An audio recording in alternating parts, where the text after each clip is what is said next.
అందరికీ నమస్కారం అండి. త్వరలో మాఘమాసం వచ్చేస్తుంది. మాఘమాసం రాగానే అందరికీ గుర్తొచ్చేది రథసప్తమి. రథసప్తమి వెళ్ళిన మర్నాడే భీష్మాష్టమి వస్తుంది. ఈ భీష్మాష్టమి వచ్చేలోపు ఎవరైతే భీష్మ చరిత్ర వింటారో వారికి సకల అష్టైశ్వర్యాలు లభిస్తాయి. భీష్ముడు అంపశయ్య మీద ప్రాణత్యాగం చేసిన రోజునే భీష్మాష్టమి అంటారు. భీష్మ పితామహుని తలుచుకుంటూ మనిషిగా పుట్టిన ప్రతి ఒక్కరూ కూడా భీష్మ చరిత్రను తప్పకుండా తెలుసుకోవాలి. భీష్మాష్టమి లోపు భీష్ముని చరిత్ర కనుక తెలుసుకున్నట్లయితే జన్మ జన్మల పుణ్యం లభిస్తుంది. ఎవరైతే భీష్ముని గురించి భీష్మాష్టమి లోపు తెలుసుకుంటారో వారి యొక్క జన్మ జన్మల పాపాలు తొలగిపోతాయి. ఒకరోజు శ్రీకృష్ణుడి దగ్గరికి కొంతమంది వచ్చి ఇలా అడిగారు. స్వామి, అందరూ మిమ్మల్నే తలుచుకుంటున్నారు. మరి మీరు నిరంతరము ఎవరిని స్మరిస్తున్నారు అని అడిగారు. అప్పుడు కృష్ణుడిచ్చిన సమాధానము, నేను ఒక పెద్ద ఆయనను తలుచుకుంటున్నాను అంటాడు. శ్రీకృష్ణుడు తన భక్తులతో అలా చెప్పగానే అక్కడ నిశ్శబ్దం తాండవించింది. అందరితో అనునిత్యము స్మరించబడుతున్న పరమాత్మనిచే నిత్యం తలవబడుతున్న ఆ పుణ్యమూర్తి ఎవరు అనే సందేహము అందరికీ కలిగింది. అప్పుడు శ్రీకృష్ణుడు ఇలా అంటాడు. నేను ప్రస్తుతము స్మరిస్తున్నది నా భక్తుడి నామాన్ని. ఆ భక్తుడే భీష్మ పితామహుడు అని కృష్ణ పరమాత్మ అసలు విషయాన్ని చెప్తాడు. భక్తి ఎక్కడో భగవంతుడు అక్కడే ఉంటాడు. శ్రీకృష్ణుడు ఇలా చెప్పగానే అక్కడ ఉన్న భక్తులందరూ ఇంత పుణ్యాన్ని మూటగట్టుకున్న భీష్ముడి గురించి చెప్పమని అడుగుతారు. అప్పుడు శ్రీకృష్ణుడు ఇలా చెప్తాడు. అప్పుడు శ్రీకృష్ణుడు భీష్ముని యొక్క వృత్తాంతాన్ని ఇలా తన భక్తులకు వివరిస్తాడు. చంద్రవంశానికి శంతనుడు అనే మహారాజు ఉండేవాడు. ఆ రాజు హస్తినాపురాన్ని పరిపాలిస్తూ ఉండేవాడు. ఒకరోజు శంతన మహారాజు గంగా నదీ తీరానికి వెళ్తాడు. అక్కడ ఆయనకు ఒక అమ్మాయి కనిపిస్తుంది. రాజుగారికి ఆ అమ్మాయి మీద ప్రేమ కలిగి నన్ను పెళ్లి చేసుకుంటావా అని అడుగుతాడు. అప్పుడు ఆ అమ్మాయి నేనెవరో నీకు తెలుసా అని నవ్వుతూ అడుగుతుంది.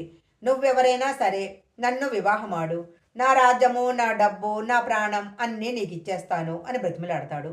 అప్పుడు ఆ అమ్మాయి, మీ ఇష్ట ప్రకారమే నేను మిమ్మల్ని పెళ్లి చేసుకుంటాను, కానీ నేను మిమ్మల్ని కొన్ని షరతులు విధిస్తాను, వాటికి మీరు ఒప్పుకోవాలి అంది. ఆ అమ్మాయి అలా చెప్పగానే శంతన మహారాజు ఏం ఆలోచించకుండా వెంటనే మాట ఇచ్చేస్తాడు. రాజు మాట ఇచ్చిన వెంటనే వాళ్ళిద్దరూ వివాహం చేసుకుంటారు. ఇంతకీ ఆ అమ్మాయి ఎవరో కాదు, గంగాదేవి. పెళ్లి జరిగిన తర్వాత గంగాదేవి రాజుగారికి చాలా ఇష్టమైన భార్యగా మారుతుంది. వాళ్ళిద్దరికీ చాలామంది పిల్లలు పుడతారు. అయితే అయితే పుట్టిన ప్రతి బిడ్డను గంగానదిలో వదిలేసేది. ఆమె ప్రవర్తన చూసి శంతనుడికి ఒకవైపు ఆశ్చర్యము, మరొక పక్క దుఃఖము వచ్చేవి. కానీ ఏమీ అనేవాడు కాదు. ఆవిడ పెట్టిన షరతుల్లో నువ్వెవరు, ఎక్కడి నుంచి వచ్చావు, ఇలా ఎందుకు చేస్తున్నావు అని అడగటానికి వీల్లేదు. అందుకని శంతనుడు పల్లెత్తి ఒక్క మాట కూడా అనేవాడు కాదు. ఇలా గంగాదేవికి 7 కొడుకులు పుట్టారు. 7 ఏటి పాలయ్యారు. చివరకు 8వ బిడ్డ పుట్టాడు. ఆ పిల్లవాణ్ణి కూడా గంగలో వదిలేయబోతుంటే శంతనుడు సహించలేక, నువ్వు తల్లివి కాదు, ఎందుకింత పాపం చేస్తున్నావు అని అడిగాడు. వెంటనే ఆమె, మహారాజా, మీరు మర్చిపోయినట్లున్నారు. నా గురించి, నేను చేసే పనుల గురించి ఎప్పుడూ ఏమీ అడగనని మాటిచ్చారు. ఇప్పుడు మీరు మాట తప్పారు కాబట్టి నేను ఇక్కడి నుంచి వెళ్ళిపోతున్నాను. ఈ పిల్లవాణ్ణి నేను చంపను. నేనెవరో మీకు తెలియదు. మునులు మహర్షులు నిత్యం పూజించే గంగానదికి అధిదేవతను నేను అని రాజుతో చెప్తుంది. అసలు నేను ఇలా చేయటానికి కారణమేంటో మీకు చెప్తాను, వినండి అంటుంది.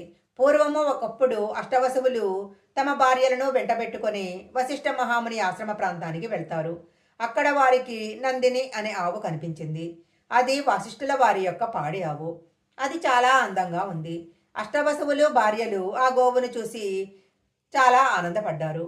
అందులో ఒక ఆమె ఆవు తనకు కావాలని భర్తను అడిగింది. ఈ ఆవు వశిష్ఠ మహామునిది. మనం ఆవును తీసుకుంటే ఆయన కోపానికి గురి కావలసి వస్తుంది అని ఎంత చెప్పినా ఆమె వినదు. తనకు నందిని ఆవు కావలసిందేనని భర్తను బలవంత పెట్టింది. చివరకు ఎలాగైతేనేమి అతను సరే అన్నాడు. 8 మంది వసువులు కలిసి ఆవును దుడతో సహా తీసుకెళ్లిపోయారు. వశిష్ఠుడికి ఈ సంగతి తెలిసి కోపంతో, మీరంతా మానవులై పుట్టండి అని చెప్పించాడు. అప్పుడు అష్టవసువులు పరుగు పరుగున వచ్చి వశిష్ఠుల వారికి నందినిని అప్పగించి క్షమాపణ చెప్పుకున్నారు. శాపాన్ని ఉపసంహరించమని కోరారు. కానీ వశిష్ఠ మహర్షి, నా శాపానికి తిరుగులేదు, పొండి అని అన్నాడు. అప్పుడు వసువులు ప్రాధేయపడ్డారు. నా ఆవును తొలుకుపోయిన వసువు మాత్రము భూలోకంలో మహావైభవంతో చాలా కాలం జీవిస్తాడు. తక్కిన 7 భూలోకంలో పుట్టిన వెంటనే మరణించి శాప విముక్తులవుతారు. ఇంతకంటే నేను చేయగలిగిందేమీ లేదు అని చెప్పాడు వశిష్ఠ మహాముని. కొంతలో కొంతైనా మేలే అని సంతోషించి అష్టవసువులు తిరిగి వెళ్ళిపోయారు. ఆ తరువాత ఆ వసువులు నా దగ్గరకు వచ్చి, గంగా భవాని, నువ్వే మా తల్లివి, ఎలాగైనా నువ్వే మమ్మల్ని కాపాడాలి అన్నారు. అందువలన నువ్వు మా కోసం భూలోకానికి వెళ్ళు, అక్కడ నువ్వు ఒక మహారాజుని వరించు, మేము నీ కడుపున జన్మిస్తాము, మాకు త్వరగా శాప విమోచనం కలగాలి, పుట్టిన వెంటనే గంగలో విడిచిపెట్టు తల్లి అని మొరపెట్టుకున్నారు. వాళ్ళు అలా అడగగానే నేను భూలోకానికి వచ్చి మిమ్మల్ని వివాహం చేసుకున్నాను అని రాజుతో చెప్తుంది. అష్టవసువులే మనకు జన్మించారు. ఈ చివరి సంతానాన్ని నేను కొంతకాలం పెంచి మీకు అప్పగిస్తాను అని చెప్పి గంగాదేవి వెళ్ళిపోయింది. ఆ పిల్లవాడే దేవవ్రతుడైన భీష్ముడు. గంగాదేవికి జన్మించిన భీష్ముడు వశిష్ఠ మహాముని దగ్గర వేదాంగాలు చదువుకున్నాడు. శుక్రాచార్యుల వారి వద్ద శాస్త్రాలన్నీ నేర్చుకున్నాడు. విలువిద్యలో ఆరితేరాడు. రాజనీతి కోవిదుడుగా పేరు పొందాడు. భీష్ముడు కౌరవ పాండవ వంశాలకు పితామహుడు. మాఘమాసంలోని శుక్లపక్షములో భీష్ముడు తుదిశ్వాస విడిచాడు. కాబట్టి ఆ రోజును భీష్మాష్టమి జరుపుకోవటం జరుగుతుంది. అలాంటి భీష్ముడిని తలుచుకున్నట్లయితే జన్మజన్మల పాపాలన్నీ కూడా తొలగిపోతాయి అని శ్రీకృష్ణ భగవానుడు భక్తులకు తెలియజేశాడు. ఈ వీడియో కనుక మీకు నచ్చినట్లయితే లైక్ చేయండి, షేర్ చేయండి. ఇలాంటి మరిన్ని వీడియోల కోసం మా ఛానల్ సబ్స్క్రైబ్ చేసుకోండి. పక్కనే ఉన్న బెల్ ఐకాన్ని యాక్టివేషన్ చేసుకుంటే మేము పెట్టే వీడియోలన్నీ కూడా మీకు ముందుగానే నోటిఫికేషన్గా వస్తాయి. మరొక మంచి వీడియోతో మళ్ళీ కలుసుకుందాం.